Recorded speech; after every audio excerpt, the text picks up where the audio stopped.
समझाऊंगा। तो आज अपन थोड़ा समझेंगे कि ये सस्पेंस अकाउंट होता कैसा है और सस्पेंस अकाउंट बनता कैसे है इन रेक्टिफिकेशन ऑफ एरर्स। तो अगर अपन रेक्टिफिकेशन ऑफ एरर्स की बात करें तो इसमें सस्पेंस अकाउंट कैसे बनता है और क्या क्या चीजें होती हैं तो उसको अपन देखेंगे, ठीक है ना। तो सर सस्पेंस अकाउंट का बैलेंस डेबिट होता है क्रेडिट कोई फर्क नहीं पड़ता, क्योंकि सस्पेंस अपने आप में सस्पेंस होता है।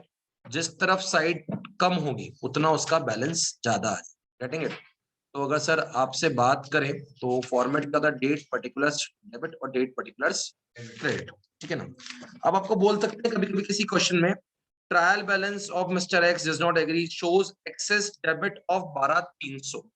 इसका लॉजिक क्या कि ट्रायल बैलेंस की अगर समझो एग्जांपल ये ट्रायल बैलेंस है, खुद बताओ ये ट्रायल बैलेंस है और इस तरफ का टोटल आ रहा है मान लो एक्सेस डेबिट 1,12,300 और इस तरफ टोटल आ रहा है 1,00,000। तो सस्पेंस अकाउंट किस तरफ डालो, डेबिट में कि क्रेडिट? तो अगर लॉजिक बात करें तो अगर एक्सेस डेबिट, एक्सेस क्या है डेबिट, तो कहीं ना कहीं आप इस 12,300 को कहां डालोगे, क्रेडिट में, ठीक है ना। और अगर एक्सेस क्रेडिट होता तो कहां डालते हैं, डेबिट। तो अभी फिलहाल कोई भी क्वेश्चन एग्जांपल उसमें अगर आपको गिवन है एक्सेस डेबिट मतलब सस्पेंस का बैलेंस कहां पे आएगा, क्रेडिट।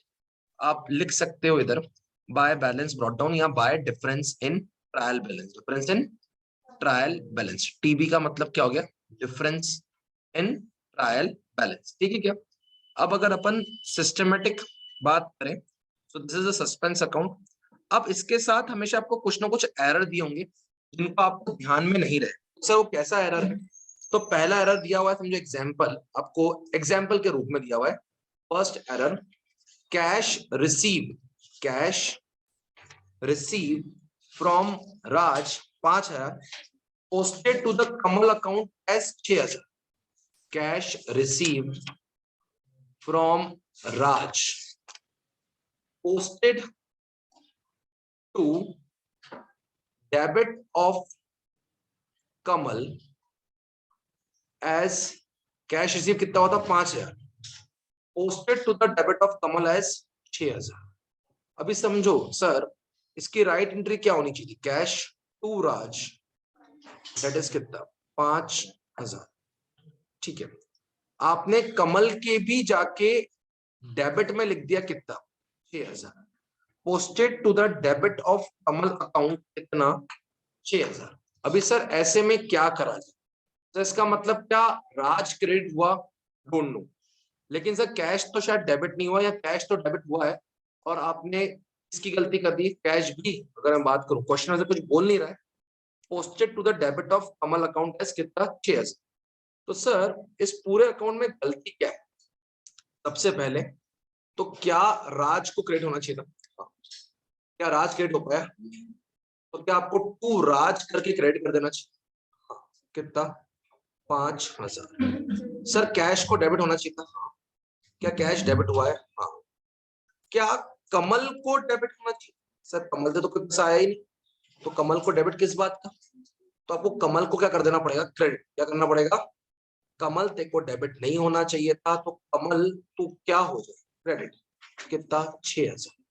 अब ये ब्लेंडर कितने का हो गया 11,000 का, क्योंकि जहां राज ने 6,000 और 5,000 रुपए दिए थे तो जहां एक अकाउंट क्रेडिट होना चाहिए था 5,000 रुपए से, वहां आपने किसी और का ही अकाउंट डेबिट कर दिया कितने से 6,000। तो सर ऐसे में यहाँ पे डेबिट में हमारे प्रकट होंगे कौन, सस्पेंस। तो यहाँ पे अगर अपन बात करें तो डेबिट में जो अपने प्रकट होंगे सस्पेंस, तो सस्पेंस अकाउंट डेबिट कितना 11,000, हम तो समझ चुके हैं सस्पेंस अकाउंट डेबिट कितना 11,000 टू राज टू कमल। इसका मतलब सर इसी की अगर ये एक जर्नल एंट्री, अगर ये क्या है एक जर्नल एंट्री और इसकी लेजर में जाके पोस्टिंग करनी, तो लेजर में जाके पोस्टिंग कैसे करो, सर देखो सस्पेंस अकाउंट क्या हो रहा है डेबिट, तो ये सस्पेंस की डेबिट साइड है, आप सस्पेंस की डेबिट साइड में लिख दो टू राज कितना 5,000 और टू कमल कितना 6,000। अरे इन शॉर्ट आपको सस्पेंस को डेबिट करना था ना 11,000 से, हाँ कि ना, आपकी एंट्री भी तो बोल रही थी सस्पेंस को डेबिट करो कितने से, 11,000 से। तो सस्पेंस के दिल में एक नाम आएंगे कि दो नाम आएंगे? क्योंकि देखना सस्पेंस के दिल में राज भी बैठा है, सस्पेंस के दिल में कौन बैठा है, कमल भी। अब सस्पेंस को लगा के लिख दो to Raj to Kamal, to Raj to Kamal. तो ठीक है, एंट्री को समझेंगे भी और करेंगे भी। फिलहाल अपन सेकंड एरर भी देखते हैं और धीरे धीरे और गेम को आगे लेके चलेंगे। Salary paid to an employee 2,000 was debited to his personal account as 1,200।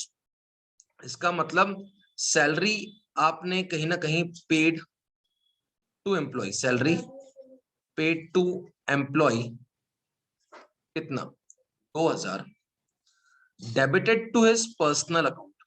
पहली बात तो ये कौन सा एरर है, इसको बोलते हैं एरर ऑफ प्रिंसिपल। इसको क्या बोलते हैं, error of principle. Debited to his personal account, debited to his personal account. Sir ठीक है, अगर मैं अच्छे से बात करूं तो सैलरी पेड टू एम्प्लॉय कितना, 2,000 debited to his what, personal account, वो भी कितना, 1,200। अब ऐसे में राइट एंट्री क्या होनी चाहिए थी, सैलरी टू कैश कितना, 2,000। चलिए नेक्स्ट, अगर मैं बोलूं पर्सनल अकाउंट मतलब आपने उसका भी एक्स का भी अकाउंट होगा, तो आपने उसका पर्सनल अकाउंट जो भी होगा अपन लिख लेते, चलो पर्सनल अकाउंट ही ले लेते, चाहो तो एक्स नाम भी ले सकते हो, पर्सनल टू। अब पर्सनल अकाउंट में जाके आपने 1,200 डेबिट करा है, इसका मतलब कैश में कोई गलती नहीं हुई, कैश तो 2,000 से ही हुआ है। Debited to his personal account as कितना, 1,200, मतलब गलती तो यहाँ। अभी सबसे पहले क्या सैलरी को डेबिट होना चाहिए था, हाँ हाँ हुई क्या, नहीं, क्या सैलरी को डेबिट कर दे, हाँ कितने से, 2,000। क्या पर्सनल अकाउंट को डेबिट होना चाहिए था, क्योंकि ये तो राइट एंट्री है, रॉन्ग एंट्री, इसको डेबिट नहीं होना चाहिए, क्योंकि इसको डेबिट नहीं होना चाहिए था तो इसको बोल दे तू क्रेडिट। तो यहाँ पे लिख लो टू क्या, पर्सनल अकाउंट कितना, 1,200। सर बाकी बचा हुआ डिफरेंस कहाँ पे आ जाएगा, सस्पेंस। तो सस्पेंस अकाउंट सर नीचे आएगा, सस्पेंस टैग, तो टू सस्पेंस आएगा, सर क्रेडिट में आएगा, टू सस्पेंस कितना आ जाएगा आपके पास, 800। अब अगर अपन सिस्टमेटिक लेके चले कि सस्पेंस अकाउंट में इसकी एंट्री किस तरफ जाएगी, सर आप क्रेडिट में जाओ सस्पेंस के और लिख दो by personal, sorry by salary, by what, salary. Check कर लो, अगर आपको देखना हो तो सस्पेंस क्या हो रहा है, क्रेडिट, और उसके बदले में सैलरी क्या हो रही है, डेबिट। ठीक है क्या, तो बाय सैलरी, देख लो खुद सोचो, इस सस्पेंस के क्रेडिट होने का कारण क्या है, सस्पेंस के क्रेडिट होने का कारण है सैलरी, गेटिंग इट। तो सस्पेंस के दिल में किसका नाम आएगा, सैलरी का, सस्पेंस के दिल में किसका नाम आएगा, सैलरी।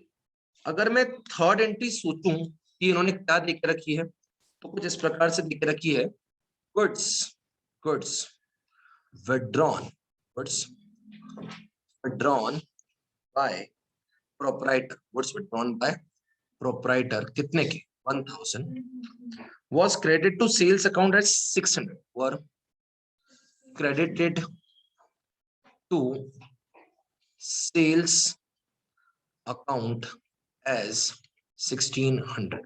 पहले तो गुड्स अगर विड्रॉन बाय प्रोप्राइटर है तो drawings to purchase, drawings to purchase entry होनी चाहिए थी 1,000। सर आपने तो इसके अंदर ड्राइंग्स तो छोड़ो, ड्राइंग्स तो 1,000 से डेबिट की होंगी आपने, आपने इसको सेल्स मान लिया है कितने की, 1,600, क्योंकि आपको बोला है कि सेल्स में जाके गलती हुई है, और जब तक सिंगल साइडेड एरर नहीं होगा तब तक सस्पेंस खुलेगा ही नहीं। तो इसका मतलब उन्होंने ये नहीं बोला कि हमने ड्राइंग्स में कुछ गलती करी, तो एंट्री होनी चाहिए ड्राइंग्स टू परचेज, आपने कर दी ड्राइंग्स टू सेल्स। तो सर सबसे पहले इसकी अगर रेक्टिफाइंग एंट्री कोई मुझसे पूछे, ड्राइंग्स तो राइट हुई है, क्या परचेज को क्रेडिट होना चाहिए था, हाँ, क्या परचेज ऑफिशियली क्रेडिट हुई है क्या, नहीं, तो क्या सर परचेज को क्रेडिट कर दें, टू परचेज कितना, 1,000। क्या सेल्स को क्रेडिट होना चाहिए था, नहीं, क्या सेल्स हो गई है, तो क्या सेल्स को डेबिट कर दें, 1,600। अब ऊपर ज्यादा है नीचे कम है, हमारा सस्पेंस यहाँ पे प्रकट होगा, टू सस्पेंस कितना, 600। सस्पेंस के दिल में नाम किसका होगा दोस्तों, सेल्स का। तो जाओ खाते में जाके सस्पेंस के क्रेडिट में जाके तो इसका मतलब जो हम रेक्टिफाइंग एंट्री करते हैं उसी से खाता बनता है, पूरा खाता। अगर मैं आपको बोलूं कि तेरे को सस्पेंस अकाउंट नहीं बनाना आता है और तूने सारी रेक्टिफाइंग एंट्री कर दी, तो क्या 1 मिनट में सस्पेंस अकाउंट बन जाएगा? हाँ, क्योंकि देखो मैं तो आपको हर एक एंट्री के बाद सस्पेंस अकाउंट में ले जा रहा हूँ। अदरवाइज क्या करो, जब भी एग्जाम में सस्पेंस अकाउंट आए तो आप भूल जाओ कि सस्पेंस अकाउंट बनाना भी है। आप तो अपनी रेक्टिफाइंग एंट्री कर, रेक्टिफाइंग एंट्री करके सस्पेंस को कुत्ते की तरह ढूंढो, सूंघ सूंघ के कहाँ कहाँ। तो डेबिट में तो डेबिट में डाल देंगे, तो क्रेडिट में तो क्रेडिट में डाल देंगे, ऑटोमेटिकली आपका अकाउंट बनकर तैयार हो जाएगा। जैसे कि इसमें क्या आने वाला है, बाय व्हाट, सेल्स कितना 600, बाय सेल्स कितना 600, ठीक है ना। अब अगर मैं आपसे थोड़ी सी और बात लेके चलूं, तो सर नेक्स्ट एंट्री क्या है, अगर अपन लेके चलें और सिस्टमेटिक लेके चलें, अगर अपन बात करें और सिस्टमेटिक बात करें सस्पेंस अकाउंट के साथ, तो नेक्स्ट एंट्री है depreciation provided on machinery, depreciation on machinery जो आपका प्रोवाइड हुआ, डेप्रिसिएशन प्रोवाइडेड ऑन मशीनरी, कितनी थी machinery, 3000, was posted to machinery account, was posted to machinery account as machinery account as 300, was posted to machinery account as 300। तो इसका अर्थात क्या, जितना मुझे लगता है जो राइट एंट्री होनी चाहिए थी वो होनी चाहिए थी डेप्रिसिएशन टू मशीनरी 3000। सर उन्होंने कहीं नहीं बोला कि आपने मशीनरी में कोई गलती की, आपने तो उन्होंने कहीं नहीं बोला डेप्रिसिएशन में कोई गलती की, डेप्रिसिएशन तो 3000 से डेबिट हो गया, लेकिन गलती से एक जीरो आप मशीनरी में लगाना भूल गए। किसमें लगाना भूल गए? तो डेप्रिसिएशन टू मशीनरी के केस में आपने मशीनरी में कितने डाल दिए, 300। पहले क्या डेप्रिसिएशन को डेबिट होना चाहिए था? हाँ सर। क्या वो डेबिट ही हुआ है? हाँ। मशीनरी को क्रेडिट कितने से होना चाहिए? 3000। वो भी कितने से है? 300। तो क्या मशीनरी को और क्रेडिट करना पड़ेगा? 2700 से। इसके बदले में जो प्रकट होगा वो कौन सा? सस्पेंस कितना? 2700। अगर लॉजिकली बात करें और सिस्टमेटिकली बात करें तो यहाँ पे आपका आ जाएगा टू मशीनरी 2700, शायद यहाँ पे 13700 आ गया, और यहाँ पे भी जितना मेरे को लग रहा है 13700 आ गया। मतलब जो तुम्हारा सस्पेंस निकला था अकाउंट्स के अंदर वो ऑटोमेटिकली क्या हो गया, रेक्टिफाई।